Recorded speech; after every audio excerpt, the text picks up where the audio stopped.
Within the last hour here, we've learned that police believe that body belongs to a 39-year-old man. It was found just behind me here off Commercial Drive in southwest Rochester. Vice President Pence was greeted by Governor Tim Walz and his daughter Hope and Congressman Jim Hagedorn. There was some elbow bumping upon his arrival. They are now heading to the Mayo Clinic. Yeah, Betsy, that's right. Tonight is the first night that the Rochester Community Warming Center is going to be open. There are 30 beds. It opens at 9 p.m. And I'm actually here with one of the fiercest advocates of this warming center, Mayor Kim Norton. Talk about this. You've been working on this for almost a year now. What does this mean for Rochester? Lauren, Rachel, like you said, this weekend's weather did cause some challenges, drenching the grandstands field, but what a beautiful day today to kick off the Olmsted County Free Fair. It took the jury less than 2 hours to find Malcolm Woods guilty of first-degree murder. His sentence, life in prison without the possibility of parole. We're here at County Road 3 near County Road 117, and as you can see behind me, the road is still blocked off. Traffic is still getting turned around. This is a big vote tonight because it could mean 2 new schools here in Rochester. And there are 2 questions on the ballot, but the second one only comes into play if the first question passes. I'm here in southwest Rochester in this residential neighborhood where this attack allegedly happened. Like you said, we just started learning some more information from the Rochester Police Department. Here's what we know. Don't move. We got people coming to help you, man. We got people coming, man. We got people coming. On June 11th, 2017, a homeless man, Michael Stiff, was sleeping under a tree in southeast Rochester when an Olmsted County canine ripped off at least a third of his scalp. It was bad. I mean, they got him off. They got him off within 15 seconds of him being on, but it doesn't take long for a dog to do some damage. I got a lot of blood, don't I? No, we got a fair amount. We're okay. You're all right, Michael. We're just fine. But Why did the dog do that to me? That's your worst, man. I was just sleeping. Law enforcement was out that night looking for a woman with an active warrant for her arrest on non-violent drug charges. She had no relation to Stiff. Early that morning, an officer saw her walk into a Walmart near the wooded area where Stiff was sleeping. We have confirmation from an employee that the door was wide open. Somebody would have had to force their way out, and so she's most likely not in here anymore. They started to look outside. Hey, K9, if you're able to bring your dog over, we know which door she ran out probably. Rochester police called for a canine to track her down. They have 8 dogs, but the Olmsted County Sheriff's Office took the call instead. Olmsted County Sheriff K9, announce yourself, release my dog. He will find you. He may bite you. Canine Cobra and his handler, Deputy Adam Woletsky. Check. Cobra check. Tell me about Canine Cobra. How long has he been with the Sheriff's Office? I don't know. I couldn't tell you. A Minnesota Data Practices Act request revealed Cobra's been there since at least May of 2015, when Deputy Woletsky and Cobra completed basic handler school with the St. Paul Police Department. Sheriff Torgerson's held the position since 2014. He was reelected in 2018. Now, despite agreeing to do a sit-down interview with me about what happened to Mr. Stiff in June of 2017, when I got there, he told me he couldn't tell me anything about that night. What can you tell me about that call in June of 2017? Is there anything that you I can't tell you anything. Okay. Yeah, we're not able to talk about it. He couldn't explain why what happened to Stiff was never talked about publicly. I can't talk about it. At this point, the audio cuts out. The Olmsted County Attorney's Office redacted the audio from this video and others, and also blurred portions they thought would be, quote, offensive to common sensibilities. He got some bad injuries. He was in the wrong place at the wrong time. I know you didn't, Michael. Man, I'm just homeless. I work.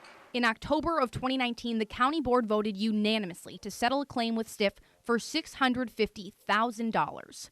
Not the largest settlement the county's paid out in the 18 years Beer's been on the board, but one of them. And the people footing the bill?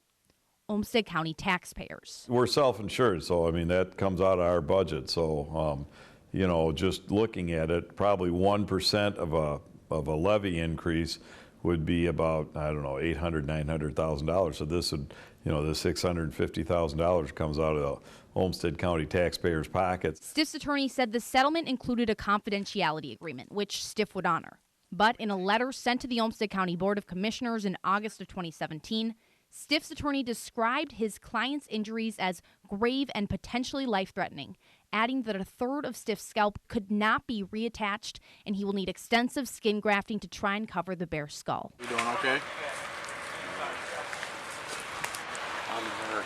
Stiff is not the only unintended person canine cobras bit. Dog's name is Cobra. In November of 2019, after Cobra tracked down a shooting suspect while the person was being arrested, he bit an RPD officer. I don't think he needed stitches.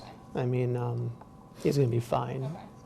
Got bit in the leg, I believe. Is that something that is rare to happen, you know, having someone who was not the intended target of a search, you know, get caught up with a canine or, you know, any sort of pursuit like that? I don't know what you would say is rare, but I guess it doesn't happen very often. I mean, can you think off the top of your head, since you've been sheriff, you know, is it something that's happened once or twice? Is it something that's happened, you know, a dozen times? I wouldn't be able to say. The Olmsted County Sheriff's Office does not have any documentation of discipline taken against Canine Cobra or his handler, Deputy Waletsky, dating back to 2015. Has the department changed anything in relation to how they respond to calls or how canines are trained since June of 2017? No.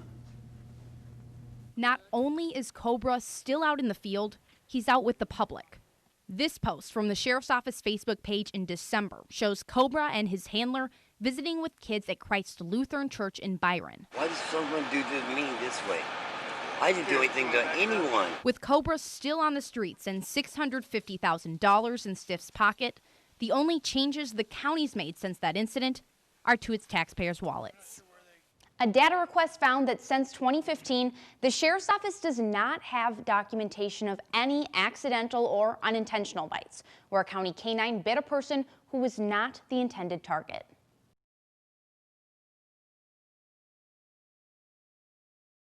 At 88 years old, Glenn Davis knew exactly how he wanted to go out. In a big yellow school bus. Glenn had just always kidded me about wanting to be buried in a school bus casket.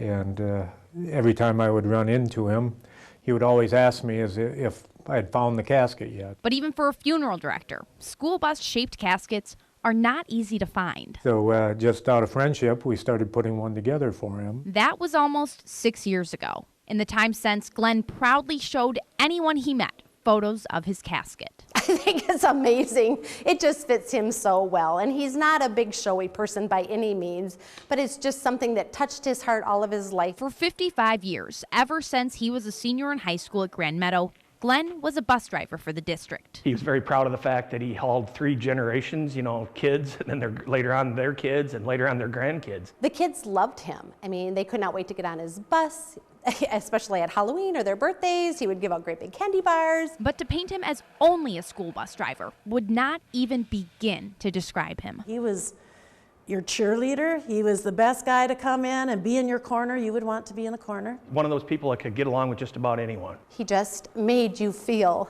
fabulous. When Glenn died on Saturday, his story and casket took on a life of their own, on TV, online, and in newspapers across the country. It's such a feel-good story to know of somebody that is so important to a few of us that can be an example for everyone nationwide. Glenn's time on Earth is done, but his memory and kindness are living on, all because of that sunny yellow school bus that helped him touch the lives of so many throughout his lifetime and now after.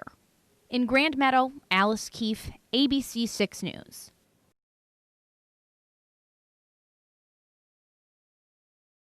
$65,541.99. That's how much Penny Bracken, owner of Kismet, was told she'd have to pay the city for construction on the street, sidewalk, and alley surrounding her business. And initially, the city told us that it would not be our responsibility to come up with money for the alley. And it was well into the whole process that they said, oh, never mind, we're wrong. While she knew the assessments were coming, she didn't expect the price tag to be so high. It is a lot of money, you know, and the improvements are necessary for this project, I understand, but I just think such a heavy burden is put on the business owners, and and subconsciously to the residences behind the other side of the alley. Residents like first-time homeowner Lindsay Nelson. Roughly about $2,000. They're looking to charge me for sidewalk and over $12,000 to repave the alleyway. When she and her husband first heard about possible reconstruction along North Broadway, she said they went to meetings to find out if the project would affect their property,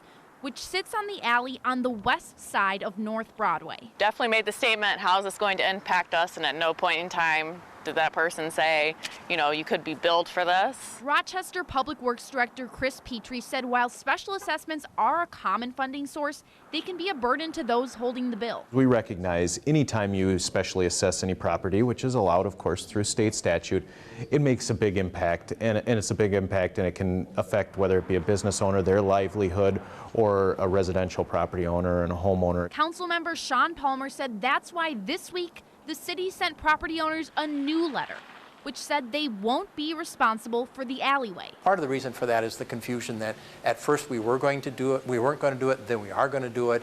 We have people with single-family dwellings, $14,000 for assessments. It's just not fair. But the alleys will still get redone. Palmer said they'll be paid for by turnback funds or another reliable source. There's only one pot of money, and that's the taxpayers. In Rochester, Alice Keefe, ABC 6 News.